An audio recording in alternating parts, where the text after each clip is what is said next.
Hey there friends, in this video I'm going to be showing you how you can enable memories to be saved when using Qwen.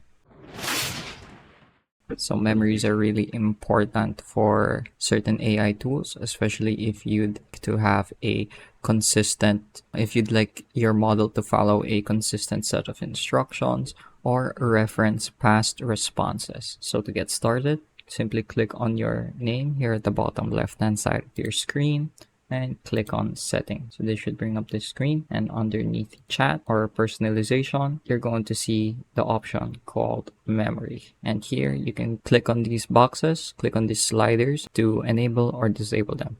As you can see, right now they are enabled and sometimes they're going to be disabled, and this is where you would want to change that. If we go back, I should be able to reference some of my past chat histories. What famous philosopher did I ask about previously? So as you can see, it's thinking, and it has referenced another previous chat I made, pretty much spot on. So that's how you can enable memories within Qwen. I hope I was able to teach you something new and something useful. And as always, thank you for watching.